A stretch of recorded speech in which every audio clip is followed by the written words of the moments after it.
మిత్రులందరికీ హృదయపూర్వక నమస్కారములు. న్యూ యంగ్ కాన్సెప్ట్ యొక్క క్యూర్ సెల్ ప్రొడక్ట్ గురించి మనకు ముక్కు బాలరెడ్డి గారు సిల్వర్ యంగ్ అచీవర్ చాలా బ్రహ్మాండంగా మనకు వివరించడం జరిగింది. క్యూర్ సెల్ ఏ విధంగా మనకు ఉపయోగపడతాయి, ఏ విధంగా మనకు మేలు చేస్తాయి, ప్రతిదీ మనకు అర్థమయ్యేటట్టు తెలియచేయడం జరిగింది.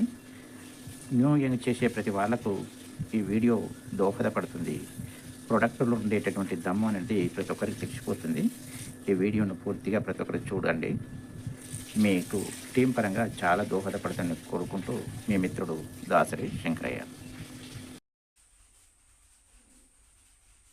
ముందుగా మరి నాకు ఈ అవకాశం ఇచ్చిన లయం ప్రసాద్ గారికి, అలాగే న్యూ యంగ్ లీడర్స్కు, ముఖ్యంగా మరి మనందరినీ ప్రతిరోజు ఈ యొక్క ట్రైనింగ్ ప్రోగ్రామ్ అనేది అద్భుతం అండి. న్యూ యంగ్లో లయన్స్ టీంలో ఉన్న ప్రముఖ లీడర్లు అందరికీ కూడా ప్రతి ఒక్కరికి నా హృదయపూర్వక ధన్యవాదాలు. ఎందుకంటే ఇలాంటి ప్రోగ్రాము నేను గత 20 yearsలో నేను ఎక్కడ చూడలేదు. మేము ఇలా చేస్తుంటే ఇంకా మేము అద్భుతంగా రాణించుండేవాళ్ళు. మేము మిస్ అయ్యాము. ఇప్పుడు లయన్ ప్రసాద్ గారి ఆధ్వర్యంలో ఈ ప్రోగ్రాంలో పాల్గొనటం నా వారికి హృదయపూర్వక ధన్యవాదాలు తెలియజేస్తా ఉన్నా. ఈ న్యూ ఇండియా కంపెనీ మేనేజ్మెంట్కు, అలాగే న్యూ యంగ్ సింగపూర్కు, అలాగే మరి మనందరికీ మన సృష్టికర్త గాడ్కు కూడా కృతజ్ఞతలు. మొన్నటి ప్రోగ్రాం గాడ్ గురించి నేను స్టెమ్ సెల్ అనేది గాడ్ అని నేను తెలియజేయడం జరిగింది.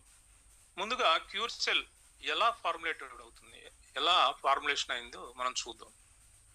మార్కెట్లో ఎన్నో స్టెమ్ సెల్ టెక్నాలజీ ఉన్నాయి కంపెనీలు, కానీ వాటికి లేని ప్రత్యేకత, వాటికి లేని రిజల్ట్ మరి క్యూర్ సెల్కి ఎందుకు ఉంది అంటే దానికి ప్రధాన కారణం స్టెమ్ సెల్తో పాటు ఇమ్యూనిటీ. ఈ ఇమ్యూనిటీ అంటే మనకు ఈ యాక్టివ్ ఇంగ్రీడియంట్స్ ఉన్నాయి కదా, సినర్జిస్టిక్ బ్లెండ్స్ అంటాం, ఆర్ యాక్టివ్ ఇంగ్రీడియంట్స్ అంటాం మనం. వాటి కాంబినేషన్, ఆ ఫార్ములేషన్ అనేది చాలా చాలా అద్భుతమైనది ఇక్కడ. కాబట్టి స్టెమ్ సెల్ చాలా అద్భుతంగా పనిచేస్తుంది. అది ఎలాగో మీకు చెప్తాను.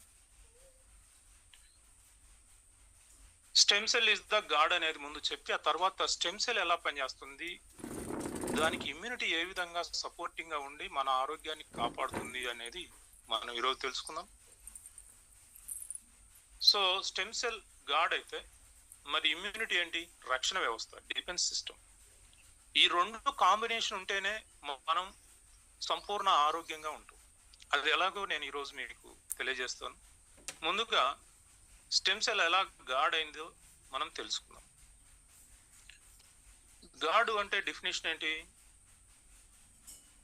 జి అంటే జనరేటర్, ఓ అంటే ఆపరేటర్, డి అంటే డిస్ట్రాయర్. ఇక్కడ మీరు ఒక విషయాన్ని బాగా అర్థం చేసుకోండి. స్టెమ్ సెల్ అంటే సృష్టిలో ఆడ మగ అంటే చెట్లలో కూడా ఉంటుందండి. ఆడ మగ జంతువుల్లో ఉంటాయి, పక్షుల్లో ఉంటాయి, మనుషుల్లో ఉంటాయి.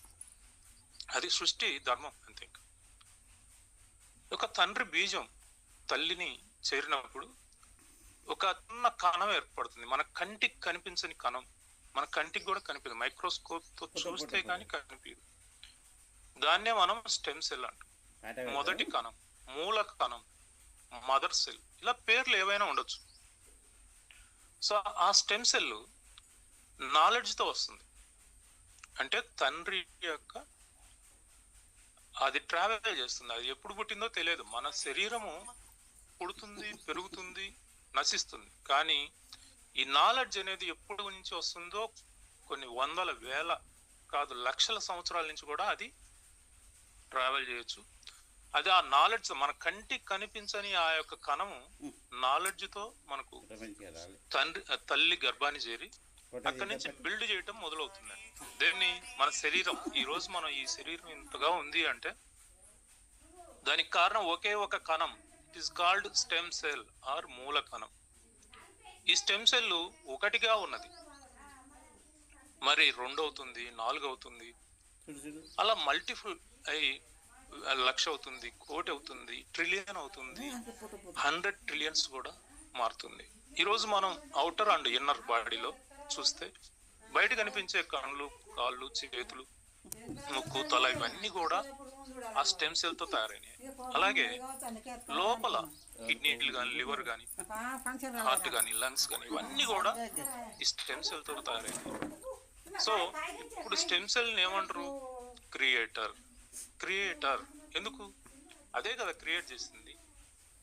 ఆ క్రియేటర్ ఏదో ఒక ఇప్పుడు ఏదన్నా ఒక బొమ్మలు కానీ లేదంటే అవి చేస్తుంటారు కదా, అంటే ఒక మోల్డింగ్ లో పెట్టేసి ఆటోమేటిక్గా అన్ని ఒకే షేప్ లో ఉంటాయి. కానీ ఇక్కడ అలా కాదండి. ఒకరిని పోలిన రూపం ఒకరికి ఉండదు, ఒకరిని పోలిన రంగు ఒకరికి ఉండదు, ఒకరిని పోలిన ఈ తంబు ఇంప్రెషన్ ఉంటుంది కదా, అరచేతుల్లో ఉన్న గీతలు ఒకరికి ఉండదు. సో ఎవరిది వారికే యూనిక్ బాడీ. ఒకరి ఎత్తు ఒకరికి ఉండదు. కనిపిస్తాం మనం అందరం ఒక ఎత్తులో ఉన్నామని, కానీ మీరు సెంటీమీటర్లో, మిల్లీమీటర్లో చూస్తే ఒకరికి సంబంధమే ఉండదు అసలు. సో ఇది చూడండి, మన అవుటర్ రూపం కూడా ఏ రూపంలో ఉండాలో ఫోటోజెనిక్ గా వస్తుంది. మన రంగు, రూపు, మరి మన ఎంట్రుకలు కొన్ని పుడుతూ ఉండవు, మిసాలు ఉన్నాయి, గడ్డాలు ఉన్నాయి, పుడుతూ రావాయి.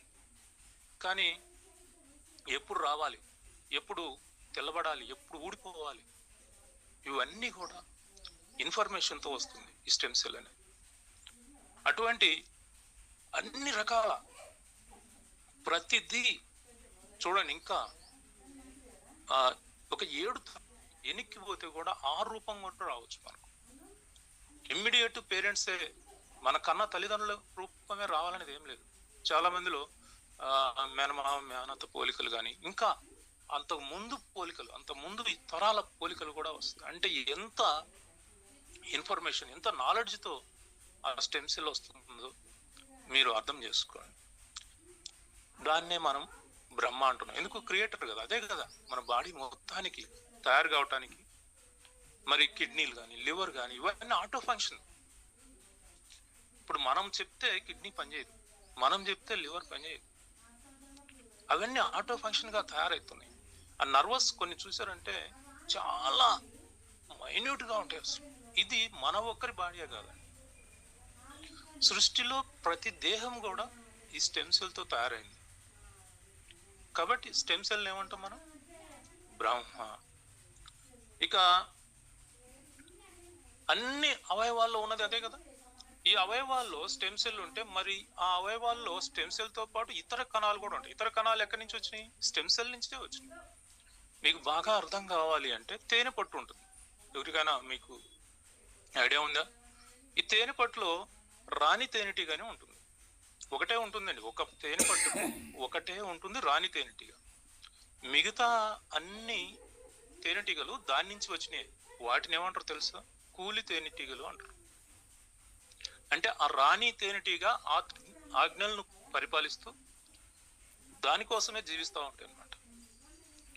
సో ఈ తేనె పట్టు విధానం అది. అదే సేమ్ మన బాడీలో ఉన్న ఆర్గాన్స్ లో కూడా అలాగే ఉంటుంది. ప్రతి ఆర్గాన్ లోనూ మళ్ళీ స్టెమ్ సెల్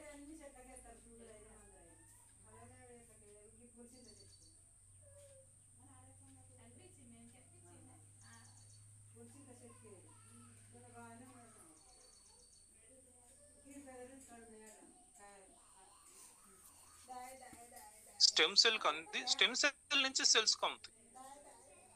అంటే ఇక్కడ ఏం జరుగుతుంది? ఆపరేటర్ అంటే ఏంటి? పరిపాలన. అంటే ఆహారం అందియటం, ఆహారం మంచి చెడ్డలు అన్ని చూడటం, అడ్మినిస్ట్రేషన్. సో ఎలా చెప్తే అలా నడవటం. అంటే మనం బ్రహ్మ, తర్వాత ఏమంటాం? త్రిమూర్తులను, విష్ణు.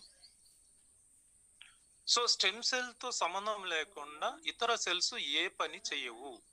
ప్రతి ఆర్గాన్ లోనూ ఇదే జరుగుతుంది, ఇదే సిస్టమ్. ఒక తేనె పట్టులు ఎట్లయితే రాణి తేనెటీగ నుంచి ఇతర సెల్స్, ఆ ఇతర ఈగలు, ఆ ఈగలన్నీ కూడా రాణి తేనెటీగతో కలిపి తేనె పట్టు ఎలా ఏర్పడుతుందో అలా ఇతర సెల్స్ అన్ని కూడా ఈ స్టెమ్ సెల్ బేస్ చేసుకుని ఆధారపడి ఉంటాయి. మరి గాడ్ అంటే మరి మూడోది ఉంది కదా, డిస్ట్రాయర్. ఏమంటాం మనం? బ్రహ్మ, విష్ణు, మహేశ్వరుడు ఏం చేస్తాడు? డిస్ట్రాయ్ చేస్తుంది. డిస్ట్రాయ్ అంటే లయం. లయం. ఇక్కడ మీరు గమనించాల్సిన విషయం ఏంటంటే ఈ స్టెమ్ సెల్ కు మరణం లేదు. ఎస్, ఇప్పుడు మీకు బాగా అర్థం కావాలంటే ఒక కంది గింజ, ఏదో ఒక మొక్క గురించి మనం మాట్లాడుకుందాం.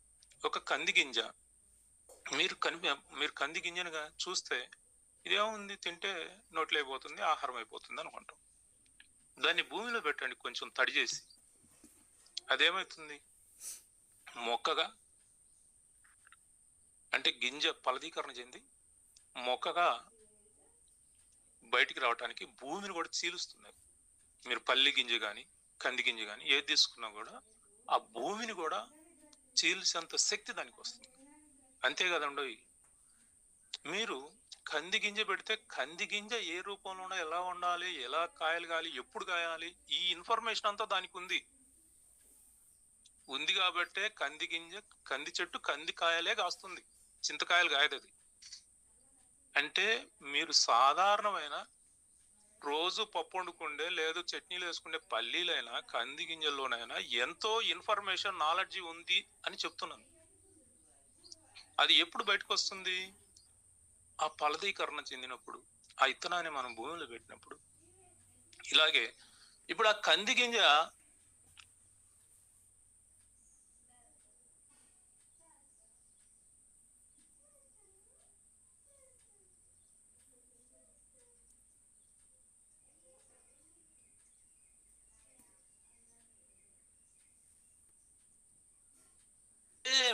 సేమ్ డిట్టో అంటే అవుటర్ గాని ఇన్నర్ గాని ఎవ్రీథింగ్ నాలెడ్జ్ ఇచ్చింది అన్నిటికీ. ఈ ఒకే కంది గింజ ఆ చెట్టుకు కొన్ని వేల లక్షల కందికాయలు కాసినాయి. ఆ కంది గింజల్లో ఉన్న మొత్తం ఇన్ఫర్మేషన్ కూడా ఈ స్టెమ్ సెల్ ఇచ్చిన ఇన్ఫర్మేషన్ తోనే తయారైనవి. అవి కూడా సేమ్ మదర్ సెల్ ఎట్లా ఈ మదరు ఎట్లాంటి నాలెడ్జ్ తో ఉందో, ఎట్లాంటి ఇన్ఫర్మేషన్ తో ఉందో, అదే ఇన్ఫర్మేషన్ తో ఈ వేలాది తయారైన కాసిన ఆ యొక్క కందులకు కూడా ఉంది. కానీ మనం ప్లేట్లో వేసుకొని తినేటప్పుడు వీటికి ఇంత ఇన్ఫర్మేషన్ ఉంది అని మనకు తెలియదు. కానీ అలా ఉంది కాబట్టే ఏ చెట్టు నాటితే ఆ చెట్టు ఎప్పుడు పుష్పించాలి, ఎప్పుడు కాయలు కాయాలి, ఎప్పుడు రాలిపోవాలి. అవునండో, రాలిపోవాలి, అదే డిస్ట్రాయర్. ఎందుకంటే మీరు చూడండి, మీరు కాయలు పండిన తర్వాత మీరు కోసినా కోయకున్నా అటు పని చేస్తాయి, రాలిపోతాయి. ఇక్కడ కూడా డిస్ట్రాయర్ అంటే ఎట్లా, మనకు డిస్ట్రాక్షన్ అనేది రెండు రకాలుగా వస్తుందండి. డిస్ట్రాక్షన్ అంటే మరణం. దేనికి మరణం? స్టెమ్ సెల్ కాదు. ఈ కంది గింజ ఇన్ని వేల కంది గింజలకు కారణమైంది కదా, అసలు కంది గింజ ఎప్పుడు పుట్టినట్టు? లేదు, పల్లి గింజ, అసలు పల్లి గింజ ఎప్పుడు పుట్టినట్టు అది ఎవడికి తెలియదు. ఆ ఇన్ఫర్మేషన్, ఆ నాలెడ్జ్ అలా ట్రావెల్ అవుతా ఉంటది ఒకరికి, జనరేషన్స్ టు జనరేషన్. ఇన్ఫర్మేషన్ కు మరణం లేదు. ఇట్ ఈస్ కాల్డ్ ఆత్మ అనొచ్చు, ఇంకోటి వచ్చు, పరమాత్మ అనొచ్చు, ఏమన్నా అనొచ్చు. సో అలా ట్రావెల్ అవుతుంది.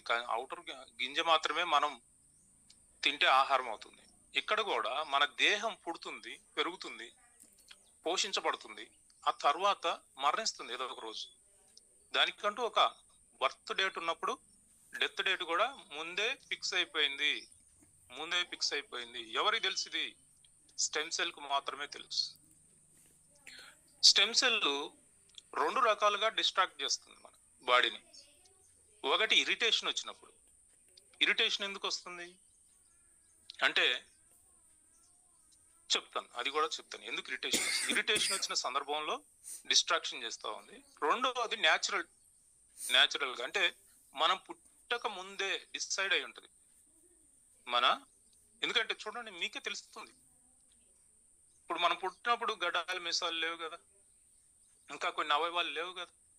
ఎప్పుడు రావాలనో అప్పుడు వస్తాయి, ఎప్పుడు తగ్గిపోవాలనో మళ్ళీ రాలిపోవటం అవి జరుగుతూ ఉంటాయి. అవి ఆ యొక్క యాక్టివ్నెస్ ను కూడా అవి కోల్పోతాయి. చూసారా, ఆడవాళ్ళకైనా మగవాళ్ళకైనా. సో ఆ తర్వాత శరీరం మెల్లగా వడలిపోవటం జరుగుతుంది. దీని అర్థం ఏంటి? ఇంకా కౌంట్ డౌన్ స్టార్ట్ అయిందని. ఇదంతా ఎవరు చేస్తా ఉన్నారు?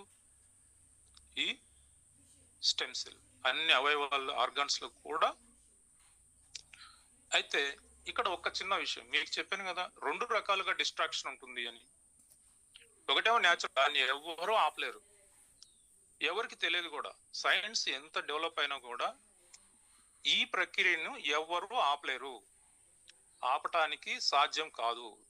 రాకెట్లు పంపించవచ్చు, సూర్యుడి కడిగి పోవచ్చు, ఆ తర్వాత ఇంకేదన్నా మండలం ఉంటే పోవచ్చు, కానీ మరణాన్ని మాత్రం ఎవరు ఆపలేరు. అది స్టెమ్ మాత్రమే తెలుసు ఎప్పుడు డిస్ట్రాక్షన్ చేయాలనేది. ఇక మధ్యలో డిస్ట్రాక్షన్ ఎందుకు వస్తుంది? స్టెమ్ సెల్ కు ఇరిటేషన్ వస్తే వస్తుంది. ఇరిటేషన్ ఎందుకు వస్తుంది? అసలు డిస్ట్రాక్షన్ ఎలా వస్తుందంటే చూడండి, ఇప్పుడు మనము ఈ యొక్క దేహానికి ఏం కావాలి?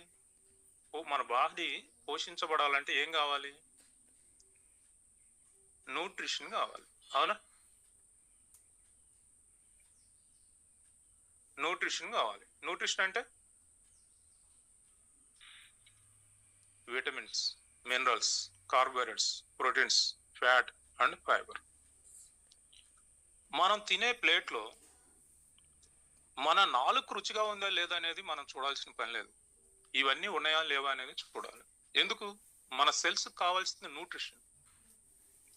ఈ న్యూట్రిషన్ గురించి మనం తిన్న ప్రతిసారి మన బాడీలో ఉన్న సెల్స్, స్టెమ్ సెల్స్ ఎతుకులాడుతూ ఉంటాయి. ఆ ఎతుకులాట్లు ఇప్పుడు మనం రెగ్యులర్ గా ఈ యొక్క న్యూట్రిషనల్ ఫుడ్, హెల్తీ ఫుడ్ తీసుకుంటా ఉన్నాం అనుకోండి, అండ్ ఫుడ్ హ్యాబిట్స్ కూడా, అది ఎట్లాగో మీకు చూపిస్తాం.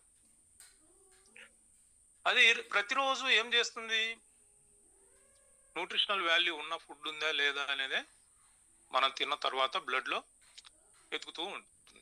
బ్లడ్ ద్వారా ఆహారం ఉంటుంది కదా అన్ని సెల్స్ కు, అన్ని ఆర్గాన్స్ లో ఉన్న స్టెమ్ సెల్ ద్వారా సెల్స్ కు. అందులో న్యూట్రిషన్, దానికి అవసరమైన న్యూట్రిషన్ కావాలి. మనం ఏం చేస్తున్నాం? దానికి అవసరమైన ఫుడ్ ఇవ్వకుండా మనకు నచ్చిన, మన నాలుగుకు నచ్చిన ఆహారం మనం ఇస్తున్నాం. ఇదే జబ్బులకు మూల కారణం, అంతే కదా? మనకు నచ్చినప్పుడు మనకు నచ్చిన ఆహారం మన టేస్ట్కు తగినట్టు మనం తింటాం. సో ఏదైనా ఏదో తాత్కాలికంగా 1-2 సార్లు అంటే ఎవరైనా ఓకే, కానీ జీవితకాలం అదే తినదే తింటూ న్యూట్రిషనల్ వాల్యూ ఏమాత్రం లేకుండా, అంటే మేము తినేది ఆహారం కాదా అని మీరు అడగవచ్చు. ఒక చిన్న ఉదాహరణ చెప్తాను. మనకు సౌత్ ఇండియాలో బాగా వైట్ రైస్ తినటం గత 40 సంవత్సరాలుగా బాగా అలవాటైంది. ఈ వైట్ రైస్ లో ఏముంటుంది? 82% కార్బోహైడ్రేట్స్ ఉంటాయి. ఈ కార్బోహైడ్రేట్స్ అత్యధిక గ్లూకోజ్, అంటే శక్తిని ఇమ్మీడియట్ గా రిలీజ్ చేస్తాయి. ఇంకా అందులో విటమిన్స్ ఉండవు, మినరల్స్ ఉండవు, ప్రోటీన్ ఉండదు, అలాగే ఫ్యాట్ ఉండదు, ఫైబర్ అసలే ఉండదు. ఓన్లీ కార్బోహైడ్రేట్స్ అంటే పిండి పదార్థాలు ఉంటాయి. దానికి ఏం చేస్తున్నాం? ఈ అన్నానికి, తెల్లటి అన్నానికి పళ్ళెం ప్లేట్ నిండా పెట్టుకొని కంటికి మంచిగా, కంటికి కూడా మనం సాటిస్ఫాక్షన్ చేయాలి. ఏదో కొంచెం తింటే మనం సాటిస్ఫై కాం. దానికి సపోర్టింగ్ గా ఏ చారు, లేకపోతే చట్నీ, ఇంకే చింతకాయ పచ్చడో, లేకపోతే మామిడికాయ పచ్చడో, లేకపోతే ఇంకేదో చట్నీ లేదో తీసుకున్నాం. వాటిల్లోనైనా విటమిన్స్, మినరల్స్ ఉన్నాయా? లేవు కదా. పోనీ ప్రోటీన్స్ ఉన్నాయా? ఆ చారులో కొంచెం చారులో ఏం సరిపోతాయి మన బాడీకి సరిపడేంత. ఇక్కడేమో కొండలాగా పిండి పదార్థాలు ఉన్నాయి. అవి చూస్తేనేమో చిన్న పలుకుల్లాగా కొంత ఇంత గోరంత పెట్టుకొని అది కలుపుకొని చక్కగా అందులో ఉప్పు, కారం, పులుపు, ఈ 3 కాంబినేషన్ ఉంటుంది కాబట్టి కూరలో, ఈ తెల్లన్నానికి ఈ కాంబినేషన్ అయిన ఉప్పు, పులుపు, త్రిమూర్తులు లాంటి ఉప్పు, పులుపు, కారం కలిపితే చక్కగా కమ్మగా ఉంటుంది తినడానికి. కమ్మగా మీరు కడుపు నిండా తిన్నారు. మీరంటే నేను కూడా అండి, మళ్ళీ నేనేమో పైనుంచి దిగినానని మీరు అనుకోవద్దు. మీరు అంటే అది మాట్లాడటంలో అలా వస్తుంది. మీరంటే నేను కూడా.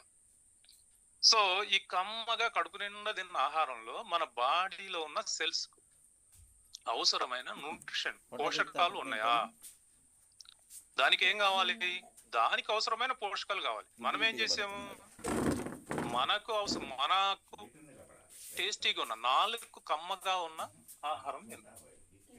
ఇప్పుడు చూడండి, అది ఎతికి దానికి అవసరమైన ఏమన్నా దొరుకుతాయేమని ఎతికి సరే ఈ రోజు ఇటు తినలేదు, ఇలా ఒక పూట 2 పూటల, రోజు 3 పూటలు తింటా ఉన్నాం ఈ కమ్మటి ఆహారం. అదేమో 3 పూటల ఎతికి అలసిపోతా ఉన్నాం.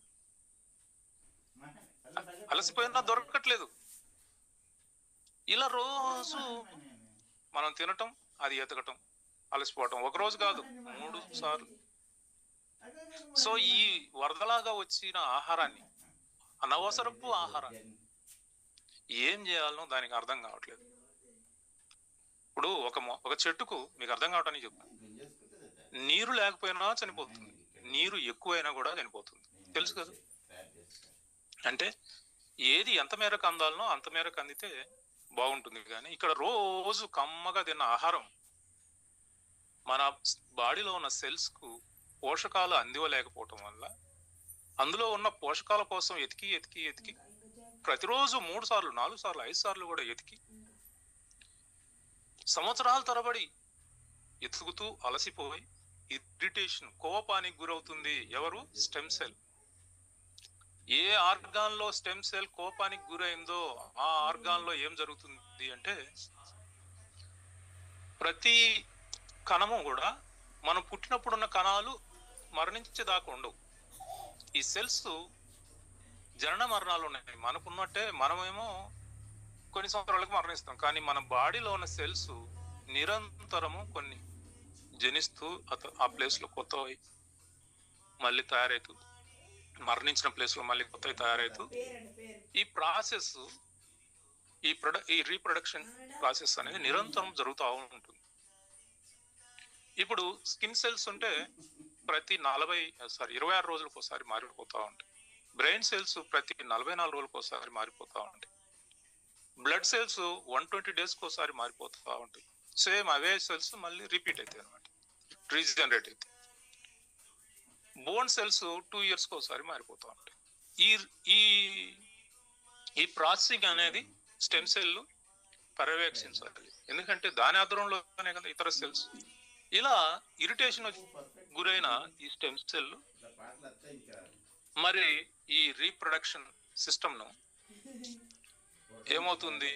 ఉదాహరణకు కిడ్నీలే ఉదాహరణకు తీసుకున్నా, లేదు ఏదైనా ఆర్గాన్ తీసుకోండి, ప్యాంక్రియాస్ తీసుకోండి.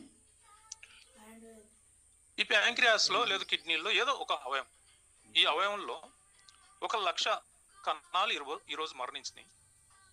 మళ్ళీ ఏం చేయాలి? 1,00,000 కణాలు మళ్ళీ రీబర్త్ తీసుకోవాలి. అంటే 1,00,000 కణాలు ఈరోజు మరణించినాయి, 1,00,000 కణాలు మళ్ళీ తిరిగి పుట్టాలి. అప్పుడు మనం హెల్తీగా ఉన్నట్టు లెక్క. అలా కాకుండా ఈ స్టెమ్ సెల్ కి ఇరిటేషన్ వస్తుంది అనుకున్నాం కదా, అది ఇరిటేషన్ తో ఎక్కువగా తయారవ్వండి అని ఆర్డర్ పాస్ చేసింది అనుకోండి. అంటే 1,00,000 సెల్స్ బదులు 1,20,000 తయారైనాయి. ఎగ్జాంపుల్ చెప్తున్నా, ఇట్ ఈస్ కాల్డ్ క్యాన్సర్. అంటే ఎన్ని మరణించినాయో అంతకంటే ఎక్కువ సంఖ్యలో మళ్ళీ తయారైతే కణాలు, దాన్నే క్యాన్సర్ అంటారు. ఇప్పుడు ఈ క్యాన్సర్ ఎవరి వల్ల వచ్చింది? స్టెమ్ సెల్ ఇరిటేషన్ వల్ల వచ్చింది. డాక్టర్ అంటాడు కదా, నువ్వు సిగరెట్ తాగినావు, నువ్వు మందు తాగినావు, లేకపోతే అది తాగినావు, ఇది తాగినా, ఏది తాగినా. మరి ఇంట్లో ఆడవాళ్ళు ఏం తాగారు? పిల్లలు ఏం తాగారు? మగవాళ్ళంటే, బయట తిరిగే వాళ్ళంటే ఆహారం మంచిది కాదు, లేకపోతే అది లేదు ఇది లేదు అని మీరు చెప్పుకున్నారు. ఇంట్లో ఆడవాళ్ళు, పిల్లలు, వాళ్ళకి రావట్లేదా క్యాన్సర్? సో ఈ విధంగా స్టెమ్ సెల్ కు ఇరిటేషన్ వస్తే మధ్యలోనే డిస్ట్రాయ్ చేస్తుంది. సో ఇప్పుడు మీకు అర్థమైంది కదా క్యాన్సర్ ఎలా జనరేట్ అయింది అనేది. ఎక్కువ సెల్స్ మళ్ళీ రీబర్త్ తీసుకుంటే ఇట్ ఈస్ కాల్డ్ క్యాన్సర్. అది ఏ ఆర్గాన్ లో జరిగితే ఆ ఆర్గాన్ క్యాన్సర్ గా మారిపోతుంది. ఓకే, రెండో ఉదాహరణ చూద్దాం. ఇప్పుడు 1,00,000 సెల్స్ మరణించినాయి, ఆ ప్లేస్ లో మళ్ళీ 1,00,000 పుట్టినప్పుడు హెల్తీగా అనుకున్నాం కదా, మనం హెల్తీగా జీవిస్తాం. అలా కాకుండా 80,000 తయారైంది అంటే పుట్టాల్సిన కంటే తక్కువ పుట్టి. దీన్ని ఏమంటారు? డిజార్డర్. డిజార్డర్ మీన్స్ కిడ్నీలో అలా జరిగింది అనుకోండి, కిడ్నీ ఫెయిల్యూర్. అదే అదే లంగ్స్ లో పుట్టిందనుకో, లంగ్ ఇన్ఫెక్షన్. ప్యాంక్రియాస్ లో జరిగింది అనుకో, షుగర్. అర్థమైందండి? ఇవి డిజార్డర్స్. అంటే ఎంత సంఖ్యలో, ఎందుకు ఇలా జరుగుతుంది ఇది? ఎంత సంఖ్యలో మరణిస్తే అంత సంఖ్యలో మళ్ళీ తిరిగి జన్మించాల్సిన ప్రాసెస్ లో ఎక్కువ తక్కువ ఎందుకు జనరేట్ అవుతున్నాయి అంటే స్టెమ్ సెల్కి వచ్చిన ఇరిటేషన్. సో ఇప్పుడు చెప్పండి, డిస్ట్రాయర్ ఎవరు? స్టెమ్ సెల్లే. ఆపరేటర్ ఎవరు? స్టెమ్ సెల్లే. జనరేటర్ ఎవరు? Stem cell. ఇప్పుడు ఈ స్టెమ్ సెల్ ఏమంటారు? ఒకే కణం బ్రహ్మ, విష్ణు, మహేశ్వరగా కూడా మన బాడీలోనే ఉంది. అందుకనే మన పూర్వీకులు ఏమంటారంటే దేహమే దేవాలయం అంటారు. ఈ దేహమే దేవాలయం అన్నదాన్ని లోపల దేవుడు ఉన్నాడు అని మీరు తెలియకపోతే ఈరోజు తెలుసుకోండి. ఇది ప్రతి దాంట్లోనూ ఉంటుంది, ప్రతి జీవిలోనూ ఉంటుంది. అందుకనే మనం చెట్లను పూజిస్తాం, రాయిని పూజిస్తాం, ప్రతిదాన్ని పూజిస్తాం. ఎందుకు? అంతటా పరమాత్మ ఉన్నాడు. మన దేహంలో ఉన్నదే అన్ని జీవుల్లో కూడా ఉంది. అందుకనే మనం ప్రతిదానికి పూజ చేస్తాం. మరి మన దేహంలో ఉన్న ఈ దేవుణ్ణి ఎలా కాపాడుకోవాలి? ఆయనకి ఎలాంటి నైవేద్యాలు ఇవ్వాలి? ఎలాంటి ఆహారం ఇవ్వాలి? నైవేద్యం మీన్స్ ఆహారం. ఎలాంటి ఆహారం ఇవ్వాలి? తనకు నచ్చిన ఆహారం ఇవ్వాలా, లేదు మనకు నచ్చిన ఆహారం ఇవ్వాలా? మనకు నచ్చిన, మన నాలుగు, మన బుద్ధికి తోసిన ఆహారాన్ని ఇచ్చి ఎప్పుడో అర్ధరాత్రులు, అపరాత్రులు, ఇది కూడా చాలా ఇంపార్టెంట్ అండి. మీరు ఎంత మంచి ఆహారమైనా సరే, సూర్యుడు ఉదయించినప్పటి నుండి సూర్యుడు అస్తమించిన లోపలే ఇవ్వాలి. మీరు ఈరోజు ఎలక్ట్రిఫికేషన్ అనేది జరిగింది. ఈ ఎలక్ట్రిసిటీ అనేది ఒక 50-60 సంవత్సరాల క్రితం లేదు. ఈరోజు మీరు ఈ ఎలక్ట్రిసిటీ వెలుగుల్లో అర్ధరాత్రి లేదు, అపరాత్రి లేదు. ఎప్పుడంటే అప్పుడు తినేసి పడుకుంటే ఏం జరుగుతుందో మీకు తెలియాలి. ఎందుకు అంటే మన జీర్ణ వ్యవస్థ అనేది సూర్యుడి మీద ఆధారపడి ఉంది. సూర్యుడు ప్రభావవంతంగా మంచి కాంతితో వెలుగొందేటప్పుడు మన భూమి మీద తన కిరణాలను ప్రసరించేంత కాలం, అంతసేపు మనం తిన్న ఆహారం వేగంగా జీర్ణం అయిపోతుంది. సో అంటే సూర్యోదయం నుంచి సూర్యాస్తమయం లోపల మనం ఏం తిన్నా కూడా అది జీర్ణం అవటానికి 100% తయారుగా ఉంటుంది. అలా కాకుండా అర్ధరాత్రి సూర్యుడు అస్తమించి 5-6 గంటలు అయిన తర్వాత జీర్ణ వ్యవస్థ మొత్తం, జీర్ణ వ్యవస్థ అంటే అన్ని వస్తాయి, లివరు, పొట్ట, చిన్న ప్రేగులు, పెద్ద ప్రేగులు, మరి ప్యాంక్రియాస్, ఇవంతా జీర్ణ వ్యవస్థ అంటుంది మొత్తాన్ని. సో ఇదంతా కూడా రెస్ట్ మోడ్ లో ఉన్నప్పుడు, స్లీపింగ్ మోడ్ లో ఉన్నప్పుడు అర్ధరాత్రి 10 గంటలకు, 11 గంటలకు, 12 గంటలకు చికెన్ బిర్యానీ, మటన్ బిర్యానీ తింటే ఏమవుతుంది చెప్పండి? సో అది జీర్ణం కాక, అది బయటికి పోలేక టాక్సిన్స్ గా మారిపోతుంది. ఇంకా మన దేహంలో పుట్టుకతోనే మంచి బ్యాక్టీరియా, చెడు బ్యాక్టీరియా అని 2 రకాలు ఉంటాయి. ఈ మంచి బ్యాక్టీరియాను, చెడు బ్యాక్టీరియాను బయటికి తీయటం ఎవరి వల్ల కాదు. ఇది నిరంతరం పోషించబడుతుంది. ఎలా పోషించబడుతుంది? మనం తిన్న ఇలాంటి ఆహారమే, అంటే టైం తప్పి, వేల తప్పి, సరిగా నవలకుండా ఏదంటే అది తింటే అదంతా బ్యాడ్ బ్యాక్టీరియాకు ఆహారంగా మారుతుంది. ఇది నిరంతరం ఫైటింగ్ జరుగుతూ ఉంటుంది గుడ్ బ్యాక్టీరియాకు, బ్యాడ్ బ్యాక్టీరియాకు. ఇప్పుడు మనం ఎవరికి ఇచ్చినట్టు ఈ ఆహారం సెల్స్ తీసుకోలేదు, గుడ్ బ్యాక్టీరియా తీసుకోలేదు, దాన్ని బ్యాడ్ బ్యాక్టీరియా మొత్తం ఆహారంగా స్వీకరించింది. ఇప్పుడు బ్యాడ్ బ్యాక్టీరియా ఎంత ఉంటుంది అని చాలా మందికి లెక్క తెలియదండి. మన బాడీలో 80 to 100 ట్రిలియన్ సెల్స్ ఉంటే అంతే పరిణామం, అంతకంటే రెట్టింపు పరిణామం ఈ వైరస్లు బ్యాక్టీరియాలు ఉంటాయి. ఎస్, వాటిని ఎవరు మీరు ఎన్ని సెలైన్లు, ఎన్ని ఇంజక్షన్లు, ఎన్ని కెమికల్స్ ఇచ్చినా మీ బాడీలో నుంచి తొలగించటం ఎవరికి సాధ్యం కాదు.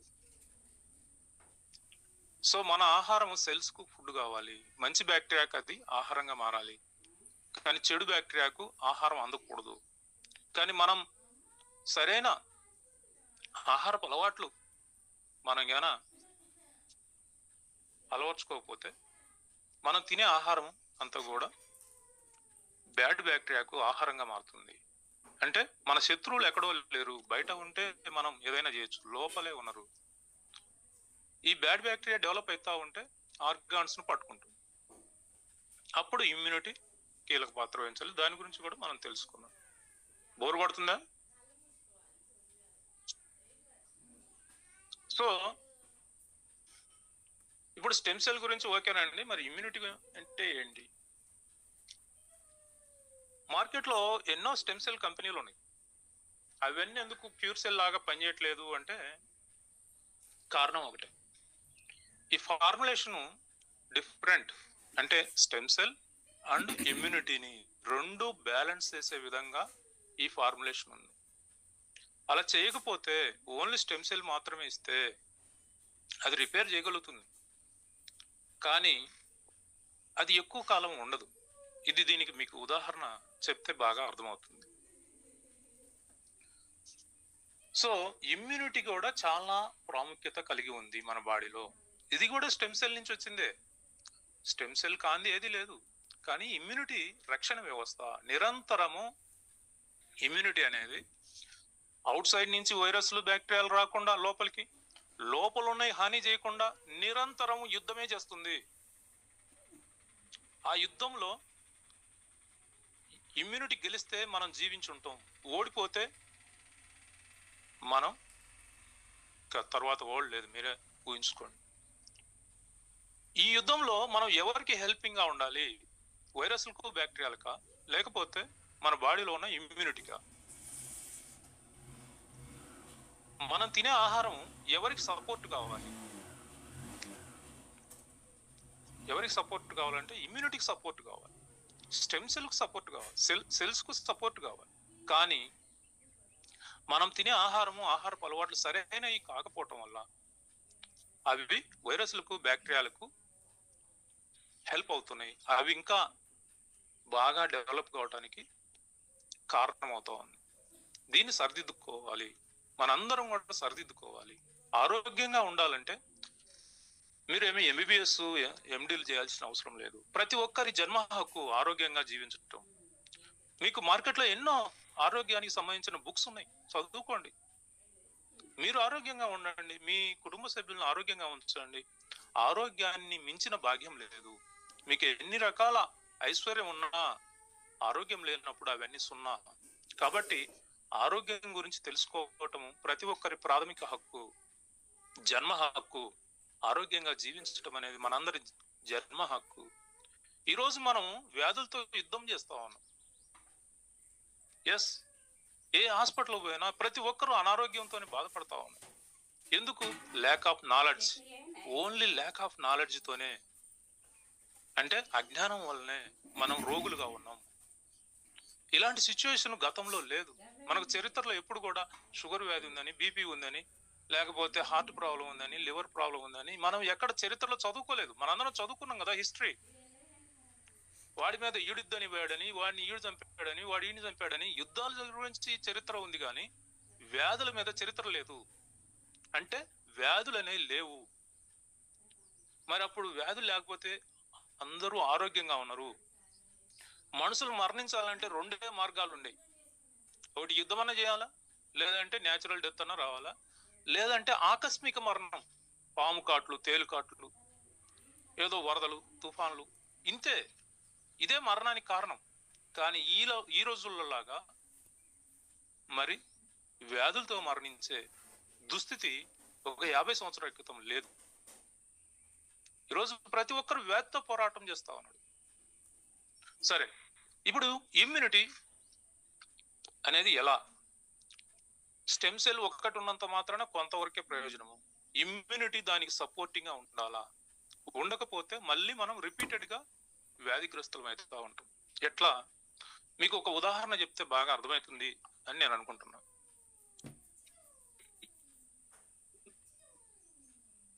ఇప్పుడు మీకు టూ వీలర్ ఉంది. ఈ టూ వీలర్ మ్యానుఫ్యాక్చరింగ్ చేసిన కంపెనీ ఏం చెప్పిందంటే దీన్ని పెట్రోల్ పోసుకొని నడుపుకో బాబు అని చెప్పారు. మీరేం చేశారంటే మీకు తెలుసో తెలియకో దాంట్లో కిరోసిన్ పోస్తా ఉన్నారు. అది కొద్ది కాలం తిరిగి ఏమంటే అది ఇంజన్ పాడైపోతా ఉంది. మీరు మెకానిక్ దగ్గరికి తీసుకొచ్చారు. అది చూసి ఆ ఫిల్టర్లో అవన్నీ మార్చేసి దాన్ని రిపేర్ చేసి మళ్ళీ మీకు ఇచ్చారు. ఇప్పుడు మళ్ళీ మీరు ఏం చేయాలి, జాగ్రత్త తీసుకోవాలి కదా. కానీ మీకు తెలియట్లేదు ఆ ఏరియాలో మీకు ప్యూర్ పెట్రోల్ అనేది దొరకట్లేదు, లేదంటే మీకు డబ్బు తక్కువ ఉందనో లేకపోతే ఇంకేదో కారణం ఏదైనా కానీ మీరు పెట్రోల్ బదులు మళ్ళీ కిరోసినే పోస్తా ఉన్నారు. అది మళ్ళీ పాడైపోతుంది తొందరగా. మళ్ళీ మెకానిక్ దగ్గరికి తీసుకొస్తా ఉన్నారు. ఆయన మళ్ళీ అన్ని ఫిల్టర్ చేసి అన్ని క్లీన్ చేసి మళ్ళీ బాబు పెట్రోల్ పోసుకో అని చెప్పి ఇచ్చాడు. మళ్ళీ మీరు పెట్రోల్ బదులు కిరోసినే పోస్తా ఉన్నారు కదా. ఇప్పుడు చూడండి, ఇక్కడ పెట్రోల్ ఎవరు, ఇంజిన్ ఎవరు, మెకానిక్ ఎవరు, కాపాడేవారు ఎవరు? ఇక్కడ మన బాడీలో పెట్రోల్ అంటే మనం తినే ఆహారం, ఇంజిన్ అంటే మన దేహంలో ఉన్న అవయవాలు. మనం మంచి ఆహారం ఇవ్వకపోతే అవి పాడైపోతాయి. అవి పాడైపోతే క్యూర్ సెల్ ఇచ్చి మనం బాగు చేసుకుంటున్నాం. ఈ క్యూర్ సెల్ ఎవరు? రిపేర్ చేసే మెకానిక్. క్యూర్ సెల్ ఇచ్చి మనం బాగు చేసుకుంటాం. బాగు చేసుకున్న తర్వాత అది మళ్ళీ ఆరోగ్యంగా ఉండాలి కదా, బాగు చేసి రిపేర్ చేసింది కదా. అది మళ్ళీ ఏం చేసినాం, తిన్న ఆహారమే, గతంలో తిన్న ఆహారమే మళ్ళీ తిన్నాం. తింటే ఏమవుతుంది, మళ్ళీ ప్రాబ్లం వస్తుంది. ఇప్పుడు ఈ ఆహారం అంతా ఈ వైరస్లకు బ్యాక్టీరియాలకు కదా వెళ్తుంది. స్టెమ్ సెల్ కు వైరస్లను బ్యాక్టీరియాలను సంహరించే స్థాయి లేదు, అది రిపేర్ మాత్రమే చేస్తుంది. మరి రక్షణ వ్యవస్థ ఎవరు? ఇమ్యూనిటీ వెనకుండి దాన్ని నిరంతరము కాపాడాలి. బాగైనా హెల్తీగా ఉన్న వాటిని కాపాడాలి. ఈ వైరస్లు బ్యాక్టీరియాలు ఏం చేస్తాయంటే కాలనీలు ఉంటాయి, కోట్లు కాదు లక్షలు ట్రిలియన్స్ ఉంటాయి కదా. మీ కంటికి కనిపించవు, మీ అరిచేతిని పరిశీలిస్తే కొన్ని కోట్లు కాదు ట్రిలియన్స్ ఉంటాయండి. సో ఎప్పుడైనా మీ అరిచేతిని తీసుకెళ్లి మైక్రోస్కోప్ కింద పెట్టి మీరు రోజు ఎన్ని సబ్బులు షాంపూ వేసి కడిగినా, ఎన్ని కెమికల్స్ వేసి కడిగినా కోట్లాది వైరస్లు బ్యాక్టీరియాలు ఉంటాయి మీ చేతుల్లోనే. ఇక కాళ్ళు అన్ని లోపల అయితే కాలనీలే ఉంటాయి. ఈ ఇమ్యూనిటీ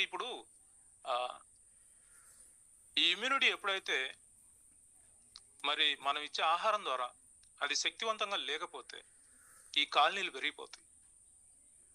చాలా మంది ఏమనుకుంటారంటే హార్ట్ వాల్స్ బ్లాక్ అని. వాల్స్ బ్లాక్ కాదండి, వాల్స్ పోయి మీకు ఏదో యూట్యూబ్లోనో వీడియోలో చూపించినట్టు ఏదో అడ్డం ఉంటే వాళ్ళు తీయటం ఇవన్నీ ఉండదు, అట్లా కాదు. అది ఈ బ్లడ్ వెజల్స్ చుట్టూ కండరం ఉంటది కదా. ఇమ్యూనిటీ ఎప్పుడైతే బలహీనంగా వీక్గా ఉంటుందో ఈ వైరస్లు బ్యాక్టీరియాలు అక్కడ ఏం చేస్తాయి, కాలనీలు లేపుతాయి. అవి ఏమి 100 సంవత్సరాలు బతకవు కదా. వాటి వయసు అంతా కూడా వాటి ఏజ్ 24 గంటలు లేదా 45 గంటలు. ఆ కండరంలో ఒక కోటి ఉంటే ఈరోజు కోటిని చంపేసింది ఇమ్యూనిటీ. ఆ కోటి అలాగే మళ్ళీ ఆ పిల్లలు పుడతాయి కదా, మళ్ళీ ఒక కోటి ఉంటాయి. ఆ రోజు ఇమ్యూనిటీ బలహీనంగా ఉంది. ఈ కోటి ఏం చేస్తాయంటే అక్కడ చంపలేదు కాబట్టి ఇమ్యూనిటీ 2 కోట్లు అయితే 3 కోట్లు. అంటే మనం ఎట్లయితే ఇండివిజువల్ హౌస్ నుంచి అపార్ట్మెంట్ లేపుకున్నామో అవి కూడా అలా అపార్ట్మెంట్ లేపుతాయి ఈ కండరంలో, ఈ బ్లడ్ వెజల్స్ చుట్టూ. అప్పుడేమవుతుంది, ఈ బ్లడ్ వెజల్ నేరో అవుతుంది. నేరో అయితే ఏమవుతుంది, బ్లడ్ ఫ్లో తగ్గిపోతుంది. సో దీన్నే బ్లాకేజ్ అంటారు. అంతేగాని అక్కడేమో అడ్డపడి అక్కడేదో తొలగించడం ఇది కాదండి. సో ఈ విధంగా ఇమ్యూనిటీ అనేది రక్షణ వ్యవస్థ. మన స్టెమ్ సెల్ మరి ఎప్పటికప్పుడు బాగు చేస్తూ ఉంటే ఇమ్యూనిటీ దాన్ని కాపాడుతూ ఉండాలి. దీని అంతటికి మరి మూల కారణం ఎక్కడుంది, మనం తినే ఆహారపు అలవాట్లలో ఉంది.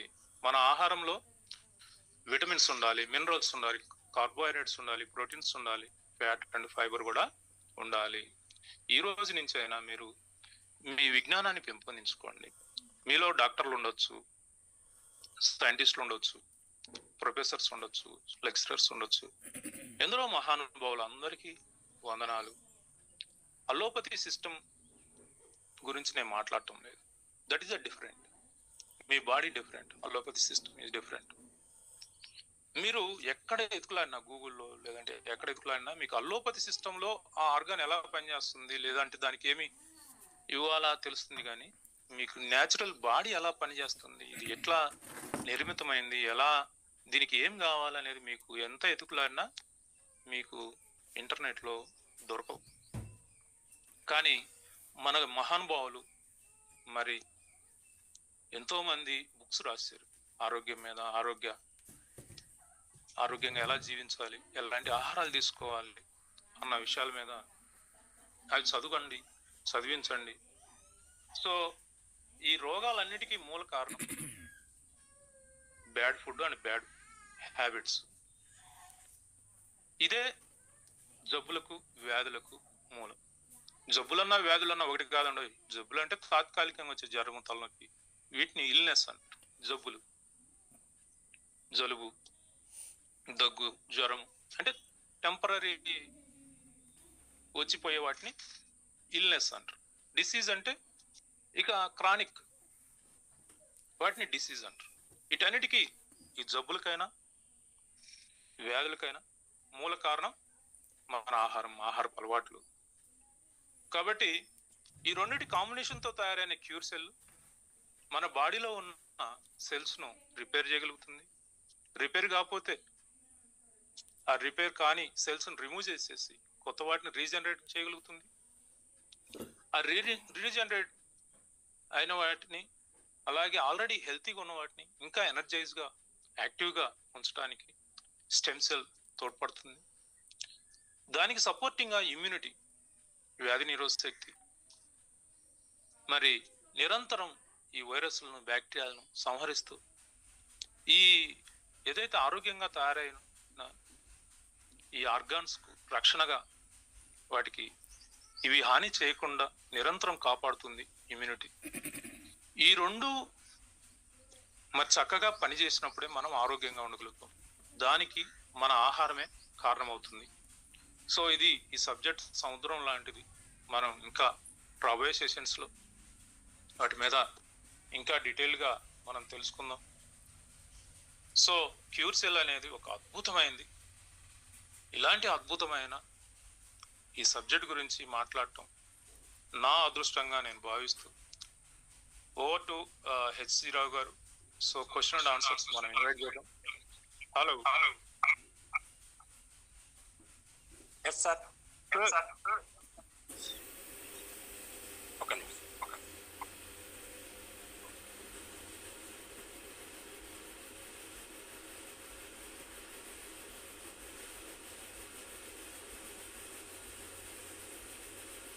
ఎస్ సార్, వండర్ఫుల్ సార్, చాలా ఎక్సలెంట్గా, అసలు డిఫరెంట్గా ఇంతవరకు మేము వినని రీతిలో ఈ యొక్క ప్రొడక్ట్ గురించి మీరు చెప్పడం జరిగింది.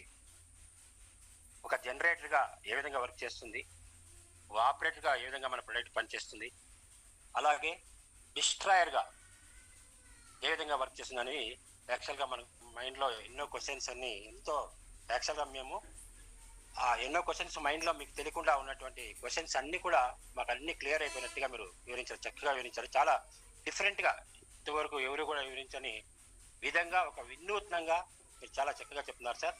సో మా అందరి తరఫున మీకు హ్యాట్స్ ఆఫ్ అండ్ మీకు ధన్యవాదాలు తెలుపుతున్నాను సార్.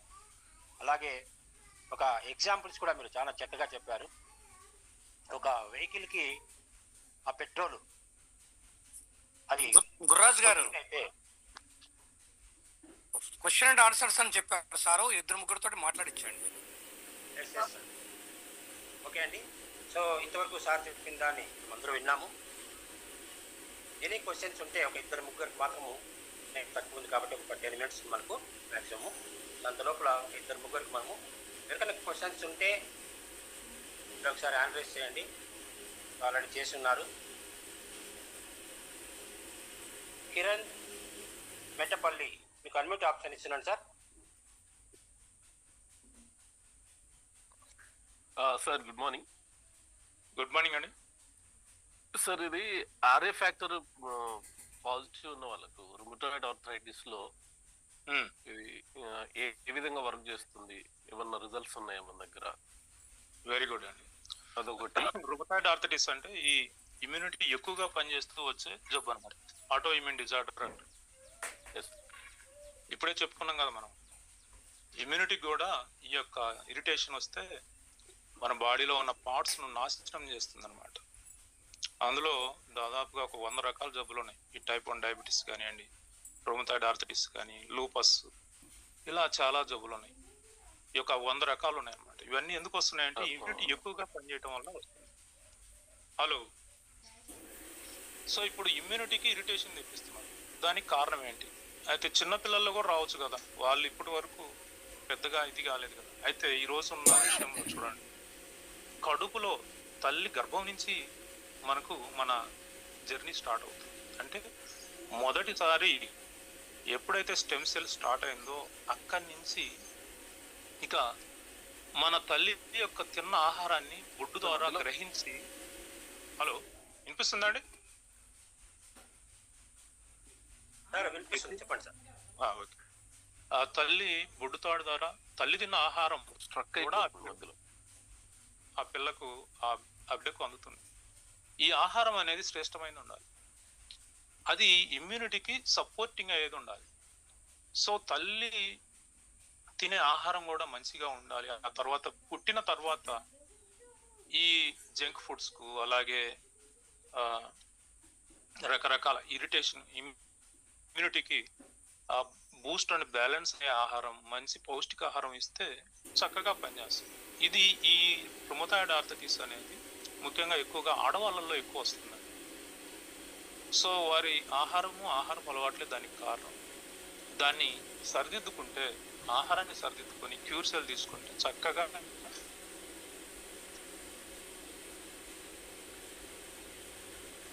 మీకు ఫలితం ఉంటుంది. అది శాశ్వతంగా కూడా ఉంటుంది, మళ్ళీ రావడం అనేది జరగదు. మనం హాస్పిటల్ అది ఎట్టినట్టు మీకు అనిపిస్తుంది కానీ తగ్గదు. అది జస్ట్ ఒక అనెస్థీసియా టైప్ లో మనకు ఆ బాధ తెలియకుండా ఉంటుంది. ఆ తర్వాత అది ఇతర ఆర్గాన్స్ డ్యామేజ్ ఇస్తుంది. మన క్యూర్ సెల్ వాడితే ఈ జబ్బు తగ్గి తగ్గదు అన్నది క్వశ్చన్ లేదండి.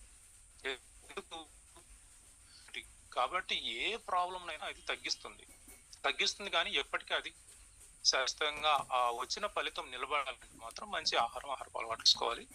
అదే క్రమంలో ఈ తగ్గే ప్రాసెస్ లో, ఈ తగ్గటం అంటే ఇప్పుడు ఏంటి, కీళ్ళు మధ్యలో ఈ చేతులు కాళ్ళు ఎక్కడైతే జాయింట్స్ ఉంటాయో అక్కడల్లా పెయిన్ వస్తూ ఉంటుంది. అంటే అక్కడ ఏంటి, టాక్సిన్స్ అక్యూములేట్ అయిపోయి, టాక్సిన్స్ అంటే విష వ్యర్థ రసాయన పదార్థాలు అంటారు. వీటిని తొలగించుకోవాలి. ఇప్పుడు మనం గత 30 సంవత్సరాలుగా బాగా అల్లోపతి సిస్టమ్ కు అలవాటు పడి ఉన్నాం కాబట్టి మనకు టాక్సిన్స్ ఎలిమినేషన్ ప్రాసెస్ అనేది ఉండదు.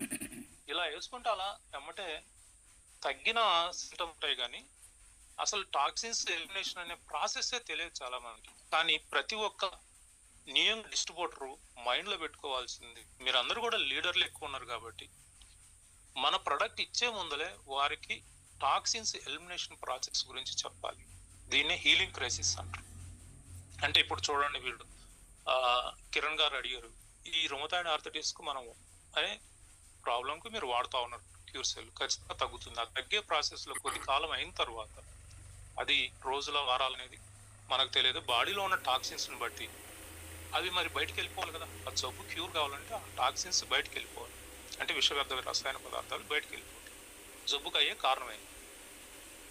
ఆ ప్రాసెస్ లో మనకు ఎక్కువ యూరిన్ వస్తుంది, ఎక్కువ మోషన్ వస్తుంది, స్వెట్టింగ్ వస్తుంది, జ్వరం రావచ్చు, లేదంటే ఆ ఉన్న ప్రాబ్లమే ఎక్కువ అయిపోవచ్చు.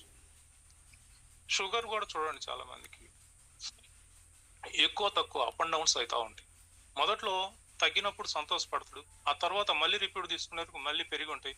అయ్యో నాకు మళ్ళీ వచ్చిందండి, ఇది పనిచేయలేదంట. అది కాదండి. మీరు ఏ రిపోర్ట్ అయినా సరే క్యూర్ సెల్ తీసుకునేటప్పుడు 3 నెలల తర్వాత తీసుకున్నదే నిజమైన రిపోర్ట్. ఈ లోపల మీరు తగ్గినా సంతోషపడాల్సిన అవసరం లేదు, పెరిగినా బాధపడాల్సిన అవసరం లేదు. సో కిరణ్ గారు, రుమటాయిడ్ ఆర్థరైటిస్ అనేది చాలా చిన్న వ్యాధి. అది ఎవరికన్నా తగ్గిపోతుంది క్యూర్ సెల్ తో చక్కగా, మీరు ఏమీ భయం లేకుండా. ఎవరైనా టెస్ట్ మనీ మీరు అడుగుతున్నారు, దానికి ఏంటి సమాధానం అంటే, ఎవరో టెస్ట్ మనీ మనకెందుకండి, మీరే ఒక నెల వాడి చూడండి. మీరే ఒక నెల అంటే మీరు కానీ మీ మిస్సెస్ కానీ ఎవరో ఉంటారు కదా మీ తరపున, వాళ్ళకు ఒక నెల వాడుకోమని చెప్పండి. ఈ ఒక నెలలో వారికి ఉన్న ప్రాబ్లం లో 30 to 40% రిలీఫ్ వచ్చింది అంటే కంటిన్యూ చేయమనండి. అంతే కదా, ఏముందా? ఎవరు టెస్ట్ మోనో మనకి ఎట్లా సూటబుల్ అవుతుంది. అవన్నీ ఏంటంటే మన మైండ్ బిలీవ్ చేయడానికి, ఆయన తగ్గింది, ఈయన తగ్గింది, ఈయన తగ్గింది, ఇవన్నీ. ఓకేనా కిరణ్ గారు? ఓకే సార్, నాకు ఐడియా ఉంది సార్. నేను ఇంతకుముందు మళ్ళీ అడిగారు, లాస్ట్ 10 years బ్యాక్ ఒకటి వచ్చింది సార్, డబుల్ స్టెమ్ సెల్ అని, అప్పుడు నాకు లార్జ్ కలర్ లో కొంచెం ప్రాబ్లం ఉంటే అప్పుడు నేను వాడినా, నాకు అయింది. బట్ ఇప్పుడు అంటే నేను యాక్చువల్ అయితే ప్రాక్టీస్నర్. నేను ఈ కోవిడ్ తర్వాత చాలా మంది, అంటే నేను ఒక 20 మెంబర్స్ నేను చూసిన ఆర్ఏ ఫ్యాక్టర్ పాజిటివ్ వచ్చిన వాళ్ళు. కోవిడ్ తర్వాతనే వచ్చింది, కోవిడ్ తర్వాత ఈ వ్యాక్సినేషన్ తర్వాత చాలా మంది వచ్చింది. ఈ మనం ఆ కోవిడ్ టైంలో బాగా టాక్సిన్స్, ఫుడ్ అని టాక్సిన్స్, కెమికల్స్ వాడాం కదా. చెప్పండి. వ్యాక్సినేషన్ తర్వాత చాలా మందికి వచ్చింది, పాజిటివ్ వచ్చింది. అవునండి. అది నేనే ఒక ఈ మధ్యకాలంలో ఏంటంటే ఒక 6 నెలల్లో ఒక 20 మందిని చూసిన పేషెంట్స్ కి నేను టెస్టులు చేయించడం అని చేపిస్తే ఒక 20 మందికి పాజిటివ్ వచ్చింది ఆర్ఏ ఫ్యాక్టర్. అది మరి వాడికి కొంచెం ఫుడ్ హ్యాబిట్స్ కొంచెం చేంజ్ అండి. ఫుడ్ హ్యాబిట్స్ మీరు ఆల్రెడీ మీకు అవగాహన ఉంది కాబట్టి ముందే చెప్పండి ఈ హీలింగ్ క్రైసిస్ గురించి. ఎవరికైనా ఇప్పుడు చాలా మంది ఏమవుతుందంటే, ఆదివారం వస్తున్నారు, మీకు ఏమన్నా తగ్గినాయా లేదా తగ్గిన వాళ్ళ ఫోన్ నెంబర్లు ఇవ్వండి, ఇవన్నీ అవసరం లేదండి. మీరు వాళ్ళకి చెప్పండి, ఎవరితో ఎందుకండి, మీరే వాడండి. ఒక నెల వాడి చూడండి, పాజిటివ్ రిజల్ట్ వస్తే కంటిన్యూ చేయండి.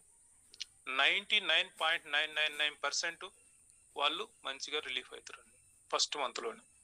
ఆ 0.1% కూడా ఎందుకు ఇది అవుతారంటే వాళ్ళు సరిగా వాడకపోవడం. ఓకేనండి సార్? ఒక టెక్నికల్ అంటే మన కంపెనీలో టెక్నికల్ ప్రాబ్లం గురించి నేను రైజ్ చేయొచ్చా? టెక్నికల్ ఈ రోజు రేపు ఉంటది కదా టెక్నికల్, ఆయన అడగండి, మన ఎస్ఎస్ఆర్ గారిని అడగండి. ఈ రోజు ఓన్లీ ప్రొడక్ట్ మీద అడగండి. ఓకేనా? Okay sir. Okay sir, thank you sir. అలాగే ఇంకొందాము.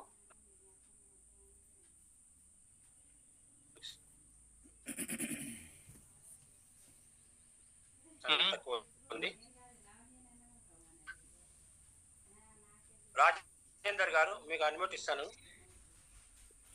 రాజేందర్. హలో.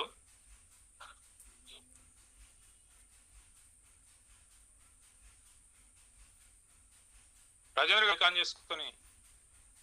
హలో సార్, నమస్తే రాజేంద్ర గారు. నమస్తే sir, good morning sir. Good morning, చెప్పండి. హెల్త్ గురించి చాలా ఇంట్రెస్ట్ ఉంది.